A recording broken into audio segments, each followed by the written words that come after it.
दोस्तों, साहित्य सम्राट मुंशी प्रेमचंद ने अपनी कहानियों में समाज का आईना दिखाया है।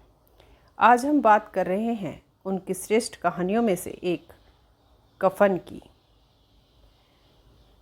ये कहानी सिर्फ गरीबी की नहीं है, ये कहानी है उस बेबस इंसानियत की जहाँ भूख और हालात आदमी को बिल्कुल पत्थर बना देते हैं। आइए चलते हैं घीसू और माधव की उस झोपड़ी की तरफ जहाँ से ये दास्तान शुरू होती है। एक पुरानी जर झोपड़ी जहाँ अंधेरा है और बाहर हल्की आग जल रही है। घीसू और उसका बेटा माधव वहाँ बैठे हैं। ये दोनों ही बहुत आलसी हैं। ये इतने आलसी हैं कि अगर एक दिन काम करते हैं तो 3 दिन आराम करते हैं। कभी किसी के खेत से मटर तोड़ लाते हैं, कभी किसी के खेत से आलू खोद लाते हैं, कुछ गन्ने तोड़ लाते हैं जो रात भर चूसते हैं। आज घर में अनाज का एक दाना तक नहीं है। इसी झोपड़ी के अंदर माधव की पत्नी बुधिया प्रसव पीड़ा से तड़प रही है। वो बच्चे को जन्म देने वाली है, लेकिन बाहर बैठे बाप बेटे को इसकी कोई चिंता नहीं है। वो इस बात में उलझे हैं कि अगर कोई अंदर गया, जो आलू वो आज लेकर आए हैं, जिन्हें वो आग में भून रहे हैं, उन्हें दूसरा ना खा जाए। गरीबी की इस पराकाष्ठा ने उनके अंदर की ममता और रिश्ता को तो जैसे ख़त्म ही कर दिया। बुधिया दर्द से चिल्ला रही है और वो दोनों बापू बेटे आलू खाकर सो जाते हैं। सुबह होती है तो दोनों को पता चलता है कि बुधिया मर चुकी है। उसकी लाश ज़मीन पर पड़ी है। दोनों रोने का नाटक करते हैं, लेकिन सबसे बड़ा सवाल था कि उसका अंतिम संस्कार, उसके कफन का घर में एक धेला तक नहीं।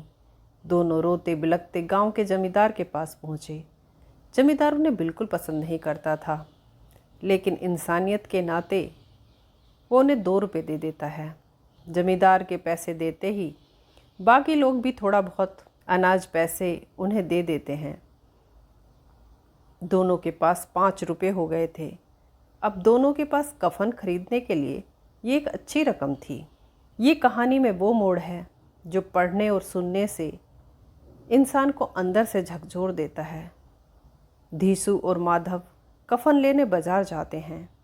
वो कपड़े की दुकान पर जाते हैं, पर उन्हें लगता है कि कफन तो अंत में जल ही जाना है, फिर इस पर इतने पैसे खर्च क्यों करना।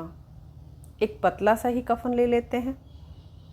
चलते चलते उनके कदम एक शराब खाने की तरफ मुड़ जाते हैं। वो वहाँ बैठते हैं, शराब मंगाते हैं और साथ में तली हुई मछली और पूरियाँ लेते हैं। ये वो खाना था जिसे उन्होंने अपनी पूरी ज़िंदगी में कभी पेट भरकर नहीं खाया था। बुधिया की मौत के पैसों से आज वो अपनी ज़िंदगी का सबसे बड़ा जश्न मना रहे थे।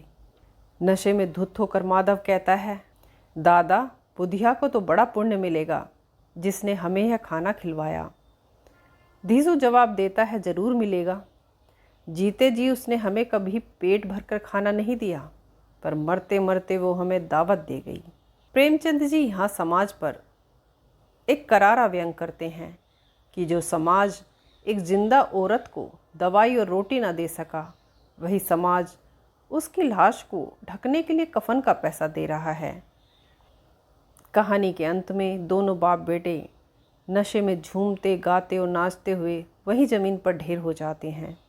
दोस्तों, कफन कहानी सिर्फ 2 आलसी इंसानों की नहीं, यह कहानी उस व्यवस्था पर चोट करती है जहाँ एक इंसान इतना मजबूर हो जाता है कि उसके लिए रिश्तों से बड़ी पेट की भूख हो जाती है।